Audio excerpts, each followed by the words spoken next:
From the heartland of America, focused on God, family, and country, the mouthpiece of the Midwest. This is Dale Carter's America. And we're back in the podcast studio. What are we, like 6 weeks away from Election Day? Maybe a little bit less than 6 weeks. Something like that. So we have a lot to talk about. Hi, I'm Dale. He is Kurt. This is Dale Carter's America. Bob Watson bringing you part of this podcast, our State Farm agent, my State Farm agent for 50 years. Well, my State Farm agent for 30 years. He's been a State Farm agent for 50 years. It could be that kind of podcast, Kurt. I may have Kamala Harris moments where, you know, the sidewalk doesn't go all the way to the front porch. Did you grow up in a middle-class family? Actually, I did. Nice. But I don't lead with that every time. Oh, okay. But we'll get into all of that. Bob Watson serves every socioeconomic class you can think of because everybody needs insurance. I was following a guy with one of those temp tags from like 2 years ago, expired, and you want to ease up and don't get too close to those folks because they probably don't have insurance, and you can bet they don't have Bob Watson as their State Farm agent. 7th and Main in Blue Springs, 816-229-7878. Auto, Home, Life, commercial insurance, licensed in both Missouri and Kansas. Bundle your home and car insurance and save with State Farm. Surprisingly great rates, and the State Farm agent in the Kansas City area, the State Farm agent is Mr. Bob Watson. All right.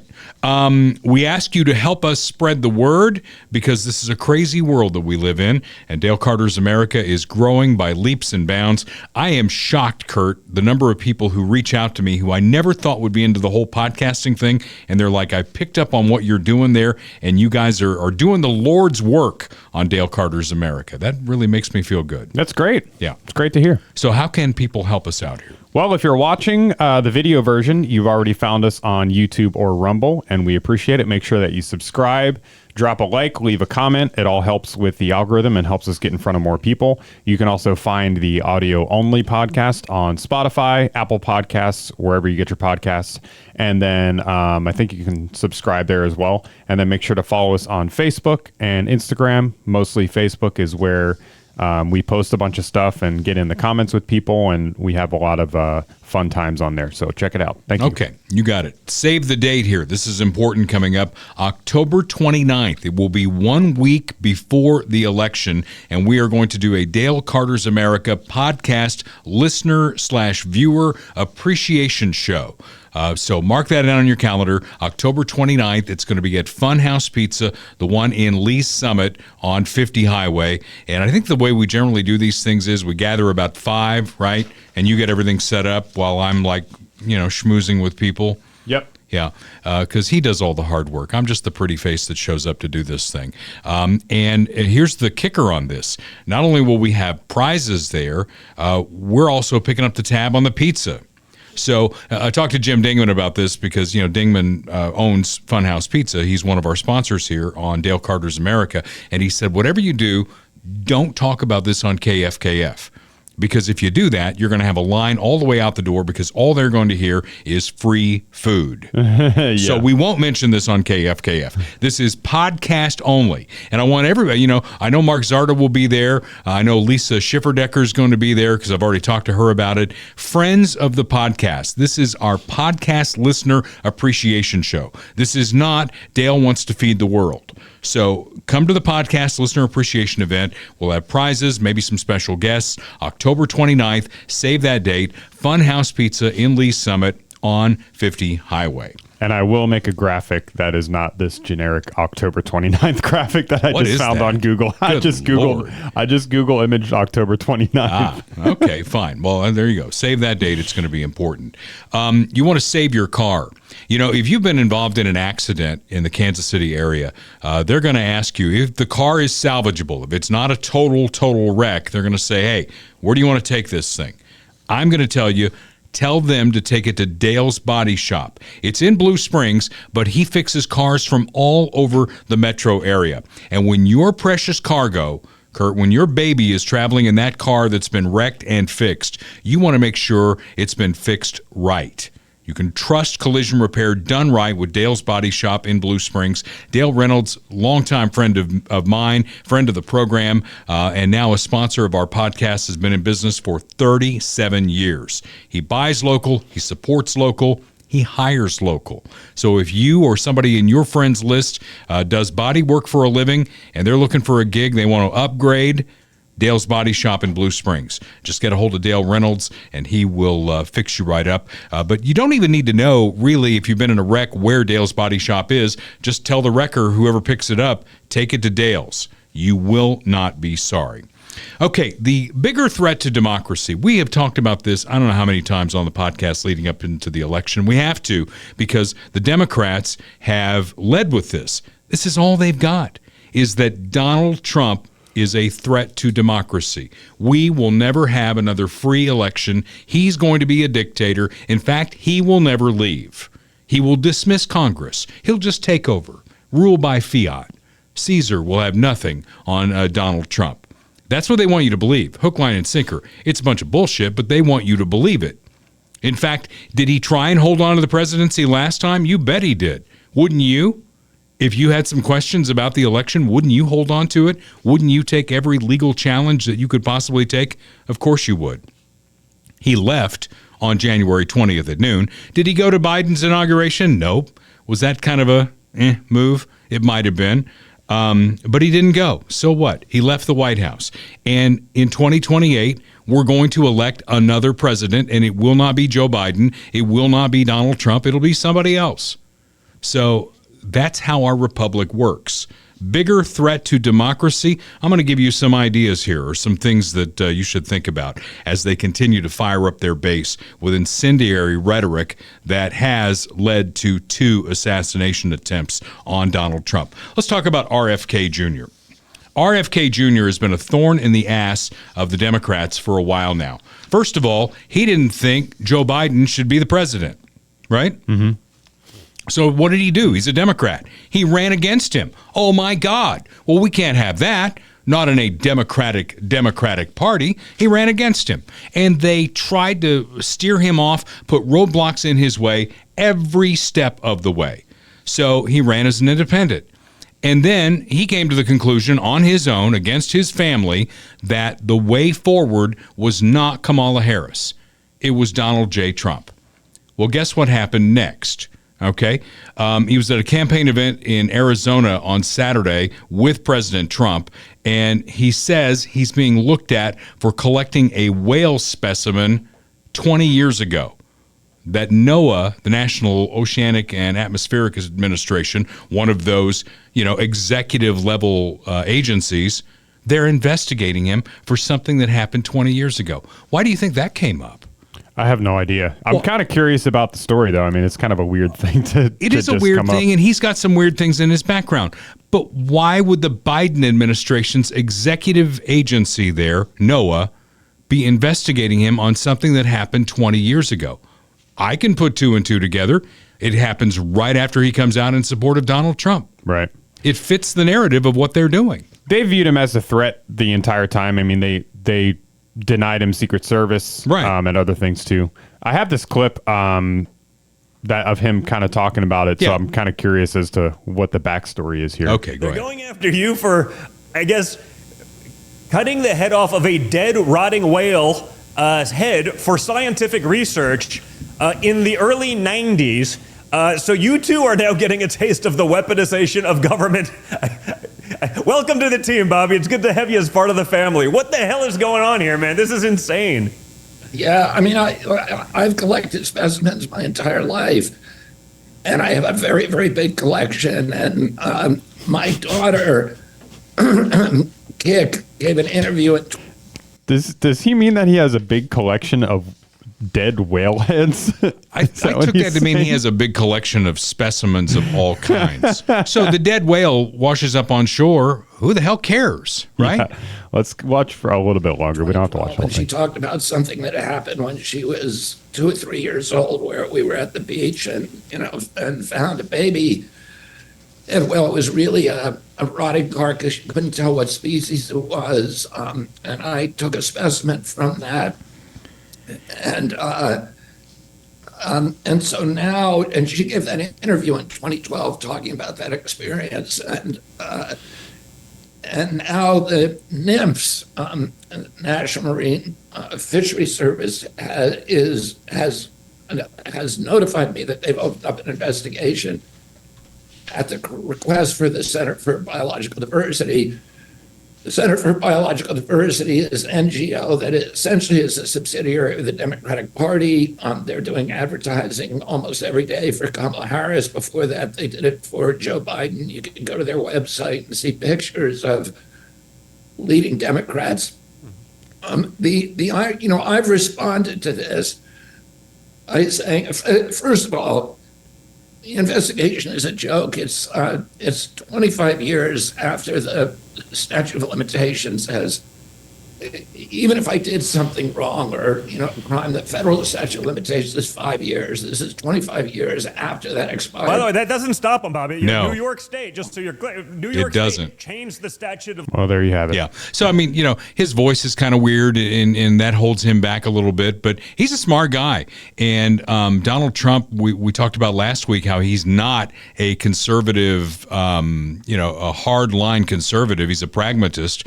And if he wins re-election, that guy is going to have a say on healthcare in this country. And he's a smart guy, and he's written a lot of books on it. Will they agree on everything? Absolutely not.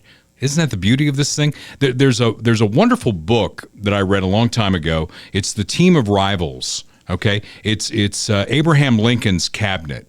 If you look at Abraham Lincoln's cabinet, he brought together a lot of people who ran against him in the 1860 election, and it was called the Team of Rivals. And they got some interesting things done, didn't they? Including saving the United States during the Civil War. But don't be afraid to bring in people who don't necessarily agree with you on everything, because out of that comes maybe some good policy decisions. You just need a CEO who can make a decision. And can you imagine Kamala Harris sitting in that CEO role? We're going to get to that a little bit later. But there are other folks out there, who are feeling the sting of going against their own party. Tulsi Gabbard is another one that we've talked about. And I still haven't gotten an explanation, and of course the press isn't going to demand an explanation, of why she was added to the terror watch list after she came out for Trump. Okay? This is a former Army lieutenant colonel and a member of Congress who has been added to the terror watch list. Why? And why is the media curious about this? Wouldn't you be curious? I'm curious. Are you curious? Yeah, very. And we covered that previously. I don't know if it was the same clip or not, but, she just says that after coming out for Trump, like you just said, that she was put on some kind of watch list. And if he wins, she's probably going to be involved in his government too. Yeah, absolutely. There's another Democrat for you. Absolutely. You don't want to play the clip? Oh, we can watch a little bit bit of of her it. picture because I think she's a little hot. Oh yeah. Word that I could think of that can begin to describe what I felt and what I feel in learning that actually, according to these whistleblowers, that I am on this Quiet Skies list, that my own government, my president, my commander-in-chief is targeting me as a potential domestic terrorist. The closest word that comes to mind is a complete sense of betrayal. And it's betrayal because I, like so many Americans, enlisted because of the Islamist terrorist attacks on 9/11. Enlisted to serve in our country's military, to ensure the safety, security, and freedom of the American people, to go after and defeat and destroy those Islamist terrorists who continue to pose the greatest short and long-term threat to us, to our security, and to our freedom. And so now, after serving over 21 years and continuing to serve in our nation's military, my own government has labeled and is targeting me directly now as a domestic terrorist, as they are many others. I'm not alone in this. Of course, this list is not being made public, but we can look to what the Biden-Harris administration has done in multiple cases of how they have there have been leaked conversations, leaked files, leaked documents, and even statements they've made in public saying that this threat of domestic terrorism and extremism is so great, and often very likely it is those in the military or military veterans who are these potential threats. Yeah. So, I mean, isn't that chilling? Yeah. That they could put her on the list. They could put you on the list. They could put me on the list. They don't have to have a rhyme or reason. They're just going to do it, and the media is not going to challenge them. Who's the bigger threat to democracy? Well, you look at also what's happening in England and other parts of Europe and also starting to happen in Canada where they are criminalizing free speech. You know, you have all of this mass immigration of these Muslim groups into England, and the Prime Minister and the law enforcement powers in England are cracking down not on them, but they're cracking down on criticism online. If you post something on Facebook that's, you know, too critical or offensive of these groups, you can be arrested, and people have been. So that's coming here too if we don't keep it in check. And then, unless you're not keeping score, not paying attention or whatever, I want you to think about all the ways that they have tried to stop Donald Trump. Now, think about everything that this guy has gone through. Was he my first choice to run again? No, I wanted somebody else because I wanted people in the middle to not look at the person, but look at the ideas that we want to put forward. Well, you know, unlike Kamala Harris, Donald Trump actually went through primaries, and a vast majority of Republicans said, this is our guy. So this is our guy. But think about the ways that they have tried to stop him, from provable hoaxes to ridiculous impeachments to lawfare. You know about all the hoaxes. They're wrong. They never happened. And yet still you find Democrats who lead with that. Ridiculous impeachments. They impeached him for a phone call where about 50 people were on the call, and he told the guy in Ukraine, hey, I've heard some stuff about Biden. You might want to look into it. They impeached him over that. All of the lawfare that's happened since then in blue districts. You talk about statute of limitations. Listen to what Robert F. Kennedy Jr. said. It's like they're going after me for something with a 5-year statute of limitations, 25 years after the statute of limitations expires. They don't care, and they're not challenged by anyone. Now, who are they lying to when they lie all this stuff, right? You know, you had Kamala Harris in the debate where she was unchallenged by ABC when she brought up all of these hoaxes that we talk about over and over again. You know, good people on both sides. I mean, you know the litany of hoaxes probably better than I do. Yeah. So go ahead. just go through the list. Oh, I mean, Trump's a racist. He said Mexicans are rapists. He says Nazis are very fine people. Mm-hmm. And she said all of that during the debate. And the guys at ABC just sat there and went. But, you know, when Donald Trump said anything, it's like, oh, I don't think that's true. Oh, I don't think that's true. You know, so who are they talking to? Because we don't believe it, right? We don't. We know she's lying. She's talking to Democrats. So this is just another lie that Joe Biden and or Kamala Harris, to me, they're the same person. One of them happens to be a lot younger. They're the lies that they want you to swallow on the Democrat side. And they're trying to get to independence. Now, in the last election, they got to independence, right? They sold you on the bill of goods that Trump's a wacko, we got COVID going on, and here we've got this guy who was a senator for, 35 years. He was vice president for 8 years. He's a normal guy. He's normal. We're going to restore normalcy and decency in this country. How's that working out, right? Yeah, because being a senator for your entire career is totally normal and something that every American can relate to, right? So here's why I have hope, Kurt. I believe that those independents in those 6 swing states who are going to decide this presidential election, I think they see through it. Mm-hmm. I think they bought the bill of goods last time, and there were some Republicans who went with that too, by the way. And I think what Donald Trump has done with 3.5 years of Biden-Harris in the rearview mirror, I think he has coalesced the Republican Party, probably not since, we haven't seen this since Ronald Reagan. That's how coalesced the Republican Party is behind him. So it's going to come down to a very small number of voters who are independents, who are paying attention now because we're less than 6 weeks away from the election, and they are going to decide this election. And I'm feeling optimistic. And when I see Hillary Clinton on TV, it makes me feel even better because she will not go away. Mm-hmm. Right? Yeah. And I'm wondering what Bill Clinton thinks. He's like, oh my God, there she goes again. You have a clip on Hillary that we want to play here? Well, yeah. I mean, you brought up that she is criticizing the media for not. Oh, that's right. I wanted to mention that because she's out there criticizing the media, and she says the media, with everything they've done, including ABC tipping the scales in the debate, she says to the media, you're not doing enough. I mean, if you're in the media and you're tipping the scale as hard as you can, you're doing everything but wearing a Harris Walls T-shirt on your broadcast and saying, vote Kamala, vote Kamala, vote Kamala. You've done everything short of that. How the hell do you react to this? Journalists should, really try to achieve objectivity. And by that, he said, I mean, they should cover the object. Well, the object in this case is Donald Trump. His demagoguery, his danger to our country and the world, and stick with it. They were merciless about what they saw as President Biden's, problems in the debate and calling for him to... The media should be objective. And by objective, I mean, do what I tell you to do. Cover the object. Yeah. I went to college. I don't remember that being the definition of objectivity. I don't think so. But that's what Hillary Clinton says. I got another clip, too. She was actually saw this live. I was at the pool hall, and it distracted me from... Okay. But she was on Fallon on Thursday. NBC. Yeah.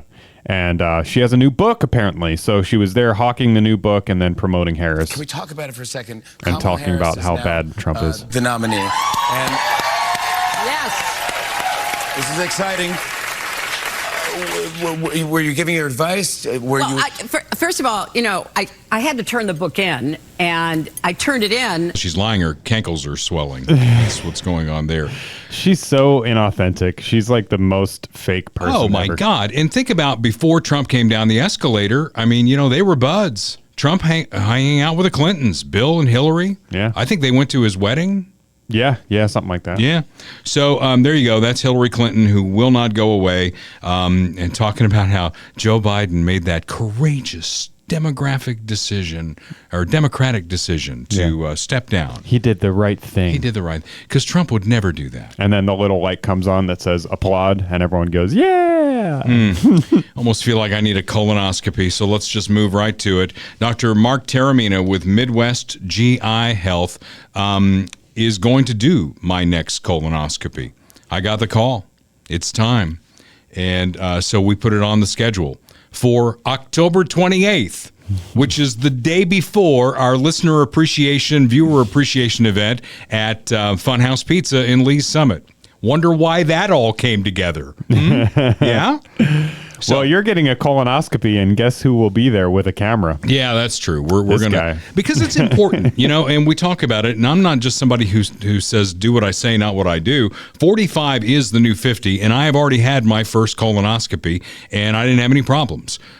But you got to get the next one, right? The follow-up to see if anything's happened since then, if there have been any changes. There have been changes in the prep thing. They sent me that, and that doesn't look too brutal. So I'm going to do that. And then I'm going to go in on October the 28th to Midwest GI Health and Wellness right there at their location in Lee's Summit and get my colonoscopy. We're not going to do, because my wife drew the line here. She said, you cannot film during the colonoscopy. Oh, so man. it's going to be like the preview where you might see me all goofy and all that. There will be no nudity. And then at the end of the colonoscopy, we're going to bring out Dr. Mark, and he's going to tell you what he found. And hopefully it's going to be nothing.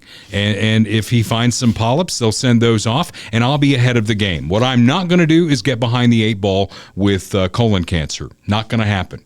And I've got a great guy on my team, and he can be on your team too. His name is Dr. Mark Taramina, Midwest GI Health and Wellness. If you know someone 45 or older who has not had their colonoscopy, or maybe they're like me, due for a second one, call 816-836-2200, schedule it, get it done, mark it off your list, and then live the rest of your life. And you've got so much that you want to do in your life, and it all involves housing, right? Whether you're in an apartment looking for your first home, you've got kids, so you need a bigger home. Maybe your kids are going off to college, you need a smaller home. You've always had your eye on that piece of land, and you want to build your dream home. That's where Michael Schwerer and his team come into play here. He's a real estate pro with RE/MAX Heritage. I know he's going to be at the listener appreciation event. I think all of our sponsors are probably going to be there, and I'm going to encourage you to talk to each of them for the things that you need done in your life, and housing is a big part of it. You want to sell, rates are coming down. Did you see that? Mm-hmm. Yep, rates are coming down. So the market is going to start moving again faster. And so Michael Schroer is a guy who can help you sell your home and make your dreams come true for your next home. RE/MAX Heritage Pro, 816-783-5800. Michael Schroer, Schroer. Michael Schroer. Okay, so next up, it's why Kamala, the case for Kamala. You know, she gets in trouble when she veers off of her script, right? Those times when she does go one-on-one with somebody, which are very rare. The answer to any question, which we'll prove here in a bit, is, I grew up in a middle-class family. You could say that thing. Are you better off than you were 4 years ago? I grew up in a middle-class family. Where she gets off track here is when she talks about guns, okay? Did you find the clip that I was listening to that where she said what the government, she said the quiet part out loud of what they're going to do?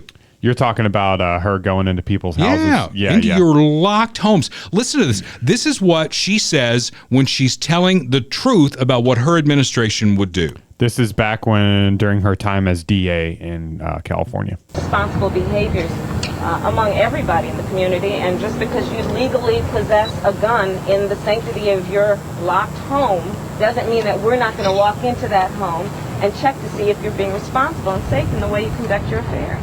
Wow. Wow. There you have it. In case you need that repeated, you're there in the sanctity of your locked home isn't going to stop us from coming in and making sure you're being responsible with your gun. Well, how are they going to get in my locked home? Probably by force, I would imagine. They're going to kick my door in? Yeah. Yeah. Okay, so she said that. And then, of course, she goes on Oprah Winfrey. And, boy, here's a shock about Kamala Harris. I had no idea. Did you know she was a gun owner? We just found out during the debate a couple weeks ago. Here's her on Oprah. I'm a gun owner. Tim Walz is a gun. I did not know that. If somebody breaks in my house, they're getting shot. Yes. I hear that. I hear that. Probably should not have said that. Uh-oh. Did she say the quiet part out loud? We'll deal with that later. Yeah. She's doing the black accent, too. Oh, yeah. Because I probably have to deal with that later. That's right. And if we do it... You getting shot. Now, You wait a getting minute. shot. You come in my house, you getting shot. If we do it, we're racist. You got to be careful on stuff like that. Call me whatever you want. If you come into her house now, chances, because she lives at the Naval Observatory, because she's vice president, you probably will be shot by the Secret Service. Yeah, not by her. Yeah. But she says that, she is going to shoot you if you come in her house. This is actually related to, because, she brought up, if you come into her house, she's going to shoot you. What does that relate to? Stand your ground laws, castle doctrine, things like that. All things that vary by state, but that is the legal framework for a lot of the cases involving self-defense in the home and things like that. And then here's another clip that I found. I don't know when this is from, but this is with Every Town for Gun Safety, Moms Demand Action, two of the biggest gun control advocacy groups in the country. And here's her on Stand Your Ground laws. Let's see what she has to say. Well, I'll tell you, and I have personally prosecuted a number of cases and kinds of cases. These stand your ground laws and these states that have these citizen arrest laws. Take a guess. What's she going to say next? Yeah, I'm guessing she's against that. You know what she's going to say, though? I don't. Let's go.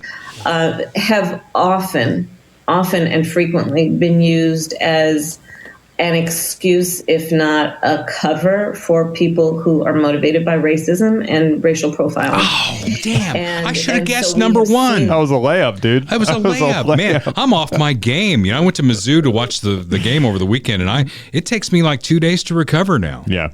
So stand your ground laws are, rooted in racism. She probably, thinks, it's a legacy of Jim Crow or some bullshit like that. But if you go into her house, she gonna shoot you.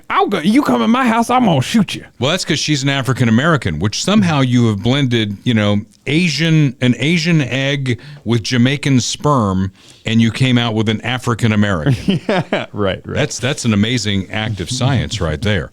What else you got here? Gun legislation? Yeah, this is another clip. It's just every time she comes out with some sort of moderated policy position like this on guns, you know, her saying that she's not taking anyone's guns away. I'm a gun owner. You know, you come in my house, I'm going to shoot you. Every time she does that, that's why she can't talk about policy, because every time she does, all the old clips resurface. So here's another one. This is from a town hall, her talking about mandatory gun buybacks and other gun control policies. When elected with your help, I will give the United States Congress 100 days to pull their act together on this and put a bill on my desk for signature. And if they don't, I will take executive action and put in place a comprehensive background check requirement and ban the importation of assault weapons into our country. What's an assault weapon, Kamala? And there's one point that I want to add here. Does she know? The criticism from some of my friends on the debate stage has been, well, then what happens when a Republican comes in office? Well, you know what my response is to that? We'll deal with that in 8 years. Great. Yeah, she's awesome. And by the way, when she was running for president, she never got above 1%. She dropped out before the first primary, right? And this is the person without one vote from Democrats in primaries who steps in to run for president. Yep. Wow. Yeah, that wasn't the clip about the gun buyback, but there's another clip. I'm not going to play it, but you can look it up about her talking about mandatory gun buybacks as well. So I got into it with one of our favorite keyboard warriors about what happened to Donald Trump, right? And how it was fired up by the MSNBC crowd. And are we shocked that two of their number now have taken a shot at Donald Trump? And he says, well, I agree with you. I don't think kids should have to worry about going to school, blah, blah, blah, blah, blah, the whole thing. Because I said, I know that you've got an answer for this, because you've got an answer for everything. And I said, my answer is, hey, Democrats, if you want to turn in your guns, turn them in. Let's turn them in. And he, of course, says, well, that's where Republicans always go. You don't have any solutions, blah, blah, blah, blah, blah. And I said, you know what? I'm not a gun guy, so I think I'm the perfect person to talk about this. I'm a guy who drives into Westport in Kansas City, Missouri, every morning at 2:30 in the morning with my head on a swivel, because every day stories that this guy, this keyboard warrior, and Kamala Harris don't give a shit about, and our mayor don't give a shit about, is black on black crime that happens every day. Every day. There are multiple shootings. There were shootings over the weekend, and they don't care because it doesn't fit their narrative. And I'm guessing that the people involved in those shootings, Kurt, have broken the law. Yep. Broken multiple laws. And they don't care about protecting me, so I have to come in here and put my head on a swivel and make it to the door, and so far, knock on linoleum or whatever the hell that is, I've been successful. But they don't care about any of that. And you know what he said? You know what his comeback to that was? He didn't have one because they don't have one. And this is a guy, like many of our keyboard warriors out there, who always need to get the last word. And he didn't have a comeback for that because they don't have a comeback for that. Yep. So I wanted to tie this into her whole stance on guns, going back to when she said, we're going to come into your locked house and make sure that you're being a responsible gun owner. Well, Detective Eric DeValkenair did that, right? And he's in prison for violating somebody's Fourth Amendment right to illegal search and seizure. That's why he's in prison, right? He acted as a police officer. He protected his partner, and he is in prison for doing exactly what Kamala Harris said she would do as president, that she would do as any authority enforcing the law, that we're going to come into your locked house and violate your Fourth Amendment rights and make sure that you're being a responsible gun owner. By the way, DeValkenair, the update on that is he's still in prison. I think Mike Parson ought to pardon him. Maybe that is going to happen. And now he's facing civil charges as well over the death of the guy that he shot. So we told you that Kamala Harris has a stock answer to pretty much any question. I was raised in a middle-class household. You know, it reminds me of Steve Martin, who they say looks like Tim Walz.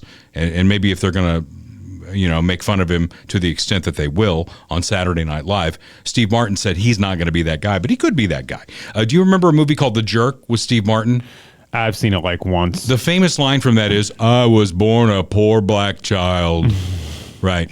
So Kamala Harris was born a poor black child, and that is her answer to pretty much any question. And here's my personal experience coming at that. I grew up a middle-class kid. Well, I'll start with this. I grew up a middle-class kid. My mother was hardworking. She raised me and my sister Maya. My mother raised my sister and me. She worked very hard. She saved up, and it was only by the time I was a teenager that she could afford to actually buy her first home.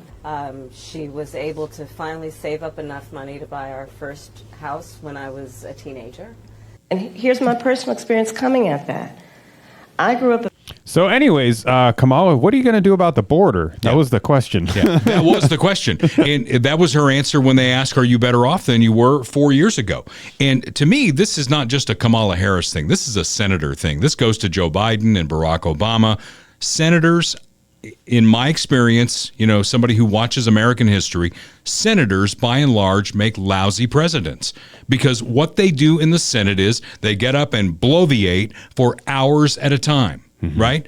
A CEO like Donald Trump, or a governor who's run something, who's run a state as an executive, George W. Bush, Bill Clinton, I'll throw in there, Ronald Reagan.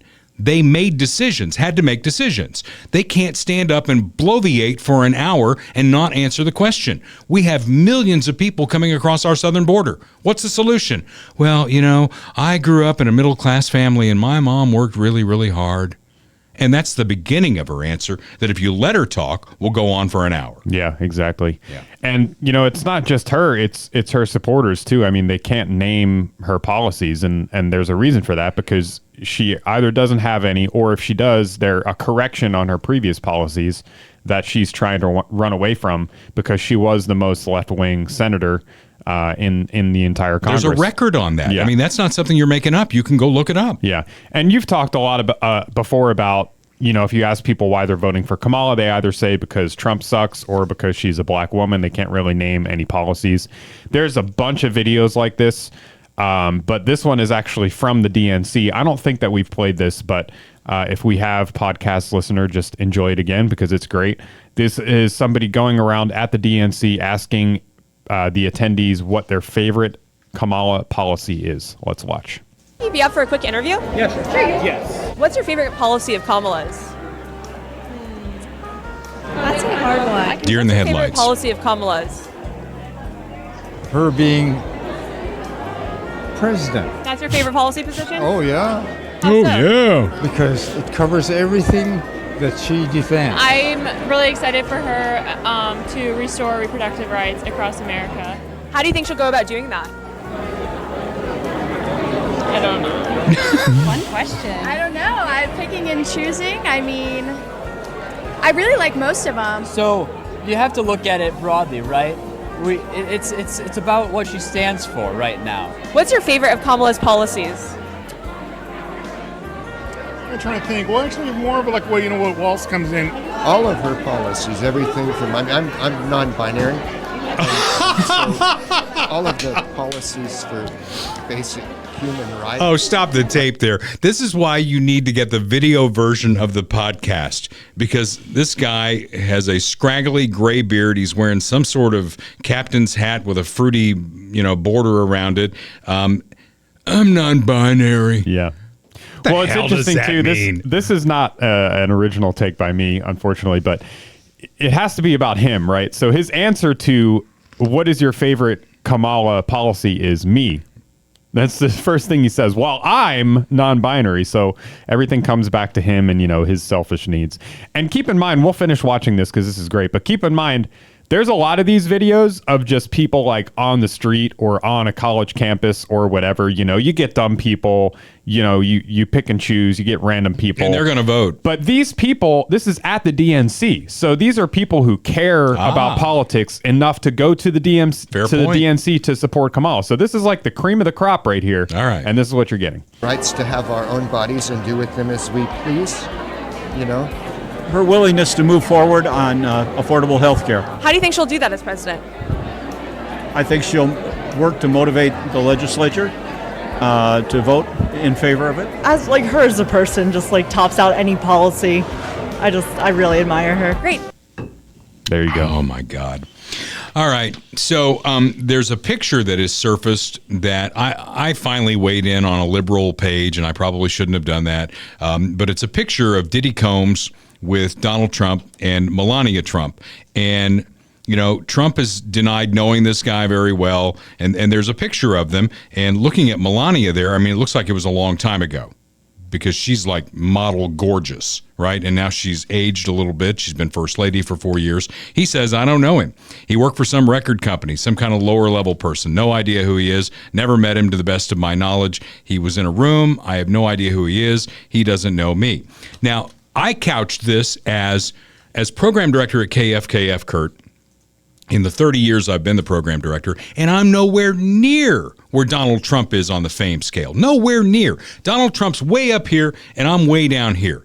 But I've met thousands of country music artists over the years. I've met thousands of listeners that had my picture taken with them. And if one of them did something really bad and you put up a picture and said, oh, look, he knows this guy, I have no idea who that is. You know, I met a kid at Mizzou. His name's Blake. He wants to be in broadcasting. And we were talking about this because he's very interested in our podcast. He's young, he's conservative, and really gave me hope for the future of this country. And I said, well, Blake, you and I just had our picture taken together. In a month, I'm not going to remember who you are, in all likelihood. Blake's going to turn out to be a serial killer. You could go on and be a serial killer or something like that. And I could decide to relight my political career, maybe run for the state legislature. Fuck, I don't know. I might run for governor. I might run for president, you know? And then this picture would surface, and it's like, oh, he knows this guy. Yeah. You know that guy. You know, guilt by association. Now think if you're Donald Trump and you ran The Apprentice, right? You are Donald Trump. You're a billionaire. You had a football team. You owned a team in the USFL. You've actually done things that we can point to and say, wow, this guy's something.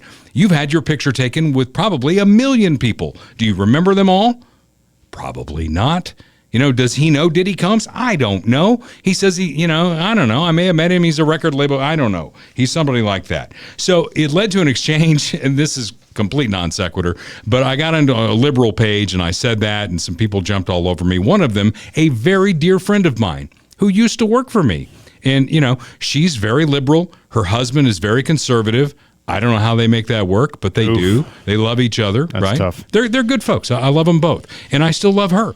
And I'm like, okay, tell me why you're going to vote for Kamala Harris when it all boils down to what are you going to do? Other than it's not Trump and, it'd be cool to have a woman of color. And she said, well, it's about her rights. She's going to restore my rights as a woman. And I'm like, what rights did Donald Trump take away from you as a woman? You know, and I tried to engage her on a policy level, and I said, oh, and by the way, don't get into the whole Project 2025 thing, because then I'm going to ask you if you actually read it and what really bothers you about Project 2025, because as a conservative, I can pull lots of things out of Project 2025 that we ought to be considering with a almost $36 trillion debt. Her answer was, oh, that's just too much work. I don't even want to think about all that. Have a great day. Yeah. And she goes away. Because when you challenge them on policy, they don't have anything. Yeah, I get, I don't really follow politics. That's one that I get sometimes. It's like, well, you just, posted this thing on Facebook, or you just, told me that you're, Trump is Hitler or something like that. But now you say, as soon as I ask you a question about it, I don't really follow politics. Yeah. It's just a cop-out. He wants to take away my rights as a woman. Okay, what he did do, with help from the Democrats and Harry Reid, I want to make sure we all remember this, because we used to have a rule in the Senate that you could invoke cloture on a federal judge. And the Democrats were like, well, that's clogging up our system. We're not getting enough liberals in here. So now we're just going to make it a majority vote in the Senate. And, Mitch McConnell said, oh, Harry, don't do that. Because when we take over, it's going to be really bad for you. And they're like, oh, no, this is what we're going to do. Okay, so they did it. Donald Trump becomes president, and on a majority vote in the Senate, gets to appoint 3 of the most conservative justices we've seen in our lifetime. And guess what? An abortion case comes before them. They look at the Constitution versus Roe versus Wade and how that was decided. And they said, you know what? This is not a federal issue. This is not in the Constitution. And they overturned it. It went back to the states, and our states are having a debate right now. And Donald Trump's personal opinion on it, we ought to be at about 15, 16 weeks. The Democrats lie their ass off about that, but that's where Donald Trump stands. That's where most of the Western world stands. That's where Europe stands, and that's where Donald Trump stands. So he's not taking away your rights as a woman. He's following the Constitution, the old 10th Amendment. I know it gets old to hear about it, but those things that are not in the Constitution are remanded to the states and the people. And abortion is not in the Constitution. And I told her, I said, hey, get your friends together. You could have a 28th Amendment. You could call it the Abortion Amendment. Good luck. You could get Congress to pass a federal law. That's another way to get it done. Good luck on that. Not going to happen. So Donald Trump did the smart, practical, pragmatic thing, and that's found a way to kick it back to the states, and the states are having that conversation. And we go from there. Right? Where am I wrong? Yep. All right. Seeing that I'm not wrong, we're going to move on. Royal Roofing and Solar. I think those folks are going to be at our big event, and we want you to be there as well. So I'm going to mention it several times throughout the podcast. October 29th at Funhouse Pizza in Lee's Summit. You'll get to meet Austin Watterson, probably. Mike Dale, I'm sure, will be there. And they can talk about your roofing needs and how solar can change your life in terms of your bills every month. Evergy is raising. In fact, it's over 13%. They're going to increase it in January. What's that going to do to your electric bill? What if you could turn your house into its own power generating station? Get it at the same time you get your roof. Get your roof inspected. We've had a lot of storms. You might have damage, and your insurance might kick in on that. 816-540-7057. Royal Roofing and Solar. They're the ones who did the roof on my house. Let them have a shot at yours. And again, when we get together on October 29th, those folks are going to be there. If you have any questions for them beforehand, you want to reach out to them, 816-540-7057. Then there's this from Medicare Simplified KC. They're another one of our sponsors, and I know that they'll be there for the big event because they always are. They're that into what we're doing here. There have been significant developments with Medicare that has or will impact every single Medicare participant in the Kansas City area. Blue Cross of Kansas City will no longer offer Medicare Advantage plans in 2025. So, if you were enrolled in a Blue Advantage plan this year, you're going to need to enroll in another plan for 2025. Another major carrier has lost its contract with both North Kansas City Hospital and a very prominent provider group north of the river. And the Inflation Reduction Act will totally alter Medicare prescription drug coverage in 2025. These are turbulent times. Get ahead of it. With Kirk Doris and Lori Hocker at MedicareSimplifiedKC.com. Call them at 816-701-6661. Let them put their 30 years of combined experience with Medicare to work for you. It is very important, not only if you're just joining at 65, but know that there's big changes there that you're going to need to get ahead of as we move forward into the next fiscal year. Okay, to Donald Trump. And I may have covered some of this because I'm like weaving all over the road today. But whose fault are the assassination attempts? Believe it or not, the left is using play number 4 from the old playbook, and they're blaming Donald Trump for the assassinations. Yeah, there's been some more clips on the second assassination attempt where people are saying his rhetoric is leading to this violence, blah, blah, blah. But here's David Axelrod. This is an old one from the first clip, from the first assassination I think he deserves credit for that. But, you know, the reality is that there are things you can't erase. I mean, we all remember January 6th. We remember the president's rhetoric then. Just a few weeks ago, he retweeted a tweet in which Liz Cheney was accused of treason, and it said, "Read truth if you want televised military tribunals," and he did. So I think the speaker should talk to the president as well, because he has done his share to put us where we are. David? Yeah, I was just going to say, look, there's... There you have it. So one of many examples. Right. Biden says there's no place in America for political violence. This after he and his party continually refer to Trump as a threat to democracy. The guy who was stalking him in Florida thought he would be viewed a hero if he brought Trump down. Can you blame him after the left and the Trump derangement syndrome media lit the fuse? I mean, we've done this for months and months and months. Joy Reid, completely unbalanced. Scarborough and Mika, completely unbalanced. The View, completely unbalanced. And they lit the fuse. And now you've got crazy people out there thinking, wow, I'm going to take this guy out and I'm going to be a hero. Yep. That's where this guy is. And some people view them as heroes, I'm sure. And do you want to go to your supercut, or do you want to go? We can skip that. We're running a little bit short on time. We've played that before, so you can. Everyone's seen that at this point. So I think. this I heard with Gary and Eric again, Red Eye Radio. I mean, I love those guys. And if you're looking for something to listen to in the wee hours of the night, find Red Eye Radio somewhere, because they agree with us. And you're going to be going, yes, yes. So this was a C-SPAN call from a Louisiana veteran, okay? And apparently we found out that at C-SPAN they have no dump button. They have no delay, okay? And they have a Democrat line, a Republican line, and an independent line. And this one came from the Democrat line from a Vietnam veteran who lives in Louisiana. Slidell, Louisiana. Willie, Democrat, good morning. Good morning. I just want to say I'm a very patriotic American.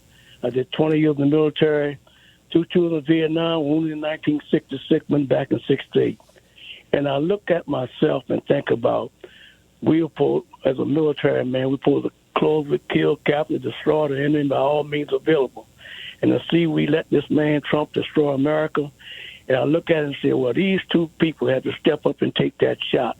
I'm 83, nothing to lose. Look at the guy from C-SPAN. It's like, oh, shit. You're not advocating violence, are you? Not violence.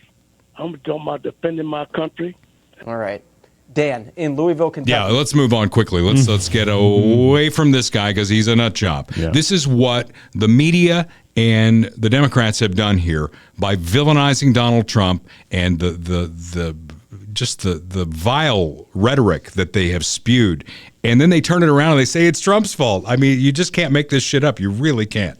Was 6 weeks away from the election, a little bit less than 6 weeks as this posts on a Wednesday, and early voting underway in several states. A huge win for Trump came as the Teamsters nationally will not endorse a candidate. They have never not endorsed a Democrat for president.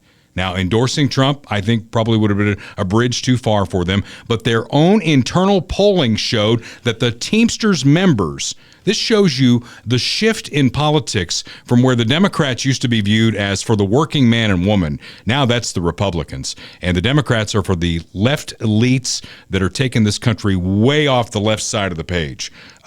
Their internal polling at the Teamsters showed that their members were going to vote for Trump 2-1. Yeah. That is huge. There was a little segment. Byron Donalds tweeted this, and here's a little bit more about I'm doing that. an auto plant rally every week at a different auto plant in the Detroit area, Bill. We're hearing numbers higher than that. 65 or 70% of the UAW members are supporting Donald Trump because the very existence of our industry is at stake. Now, with Teamsters, there's always going to be trucking. There'll just be less of it, but it's an existential threat if Kamala Harris is elected president to the auto industry, because she said she wants no gasoline-powered vehicles by 2035. Well, that will completely annihilate the domestic auto industry, and we'll be dealing strictly with Chinese-made vehicles within 5 or 10 years. Wow. There So you the have it. West Coast Teamsters, by the way, quickly endorsed Kamala. Of course they did. Polling in this election is virtually tied nationally. Trump was trailing Hillary by 6 points at this point in their election.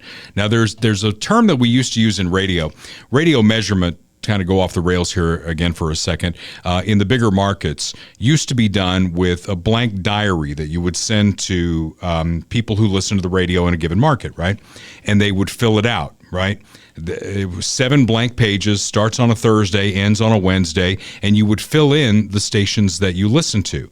Now in the bigger markets, we use something called the personal people meter. It's kind of like a pager. Hopefully it's not one that the Israelis have access to, but it's a pager that picks up radio signals, and so now it's a little more accurate. But back in what we call the diary days, we used to have this thing called phantom cume. right? It's a radio station would be popular with listeners, but they wouldn't want their friends to know, right? I listen to this station, but I'm not going to tell you. Rush Limbaugh probably had a lot of phantom cum back in the day. They wouldn't write down the radio station in the diary, but they sure as hell listened. And it worked for his advertisers, much like our podcast works for our friendly advertisers. But phantom cum is out there in the voting area. That's where when a pollster calls and says, who are you going to vote for president? You going to vote for Kamala Harris? Or are you going to vote for Donald Trump? Well, I'm not going to say Donald Trump. So there's phantom cum in polling, and I think that works in Donald Trump's favor. He was 6 points behind Hillary, and he beat her in the Electoral College. The electoral map favors Donald Trump. Now, so that's why I'm cautiously optimistic. Where are you at? You cautiously optimistic? Or Yeah, I mean, I'm kind of 50-50 at this point. When he got shot the first time, I was like, it's over. But that was before Biden dropped out and replaced with Kamala. And I've been saying, that Kamala shouldn't be taken lightly, that she's a serious contender. She's very cunning politically. And, it's a lot closer now. So she had a lot more momentum. But now I think Trump's starting to that initial surge that she had when she came in of excitement is kind of dying down. So, well, the electoral map, and again, remember we're a republic and we were put together as a collection of states. And so when we vote for president, we vote as states, not the popular vote. And I know Democrats hate that. They really hate it. They want to get in there and they want to take scissors to that Constitution and recreate the whole thing. Well, good luck to you if you want to try that. But still, it's an electoral college map. There is one little weird quirk in the electoral college, and it comes from the state of Nebraska. Nebraska is not a winner-take-all state. I think the rest of them are, aren't they? It looks like Maine might be the same because I see the numbers up in Maine too. Well, in Nebraska, basically you get 3 electoral votes for the popular vote. So that is winner take all. And then the other 3 are broken down to their congressional districts. And it's going to be tight. There is one congressional district in Nebraska that leans Democrat pretty all the time. I'm sure it's the Omaha area. Right. And they're gonna vote for Kamala. So she's going to get that one electoral vote, even when Nebraska goes typically all red. So they, Republicans want it to be winner take all, and why wouldn't they? Because that's the way it's kind of set up. But states control how their electoral votes are tabulated, and Nebraska has this rule. Maine has their rule. So I'm thinking, we wouldn't have to throw the electoral college out. Let's do this in other states. Let's do it in California. Right. Let's do it in Illinois. Let's Virginia. do it in New York, in Virginia, Pennsylvania. In fact, why don't all the states do it? Let's do it by congressional district. Do you have a map of the congressional makeup of congressional districts? And I think you'll see that Kamala Harris would not get very many electoral votes at all because this is a red country. If you look at the congressional districts. Well, this doesn't break down by Democrat and Republican, but these are all the districts. Yeah. So let's take Missouri, for example. You'd get one for Kansas City, and you'd get one for St. Louis. The rest would go red. Yeah, 5 and 1, and then everything else would probably be. In Illinois, which is typically a blue state, you would get Chicago, and then the rest of it would go red. Oh, wow, look at that. Yeah. That's a weird map there. Well, that's gerrymandering at work there. Yeah. And then if you go to New York State, same thing there. You would get New York City, obviously. You might get Buffalo, and then the rest of the state pretty much would go red. Mm-hmm. Look at California. California has a lot of red pockets. A lot of Republican congressmen and women from the state of California, which always goes blue. Well, since Ronald Reagan anyway, always goes blue. You'd get Los Angeles. You'd get San Francisco. Is that the congressional map? Look at that. Yeah. We could split that thing up a little bit. Do you think they'd go for that? I don't think so. They need without California, I mean, the Democrats would never win another national election. So. Yeah. So there you go. California, the Golden Bear State, the Republic of California. There's a lot of red on that map. And if they want to split things up, hell, let's go all the way. That's where I'm coming from. I don't think they'll want to do that. I really don't. I think what they really want to do is throw out the Electoral College altogether, go with the popular vote so that L.A., San Francisco, and New York and Chicago determine who the next president's going to be every time. And I don't think that's good for the future of the country. Yep. That's my take. My take is I like insurance because when things go wrong, and as you get older, Kurt, you're going to find this to be true, things will go wrong. In fact, they say life is a series of the good times bordered by the bad times. And the bad times are coming. You just hope they stay away long enough. But you never know when you're going to be in a car wreck. You never know when something terrible is going to happen at your house or someone in your circle loses their life. I mean, that's why you need insurance. And Bob Watson's a guy who can walk you through all the traps: auto, home, life, pet insurance, health insurance, all the things that you want to insure. Bob Watson can either do it or find a way for you to get it done.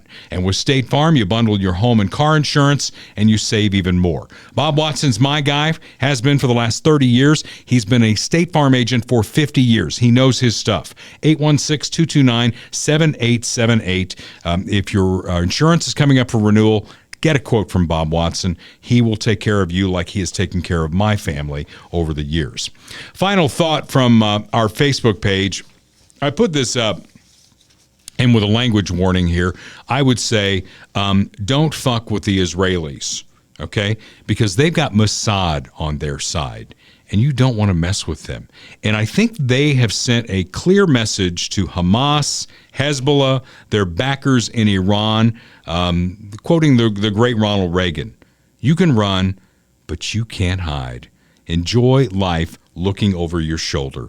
So I put this up. I saw it. I thought it was kind of funny. And it kind of ties in the whole thing from Ohio with the comment that Trump made during the debate that has liberal hair on fire. It says, if you're just listening to the podcast, it's a picture of a burning house, and in the near ground, it's a child.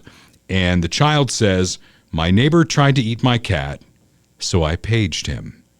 You've seen the story. Pagers blowing up, phones blowing up, you know. And it's funny, the folks at Hezbollah and Hamas, they got some serious balls on them. They say this is taking it to an entirely new level. This has never been done before. War crimes are happening here. These are the same people that on October 7th attacked Israel without warning, took civilians, took them hostage, have killed many of those civilians, and killed a couple of thousand people.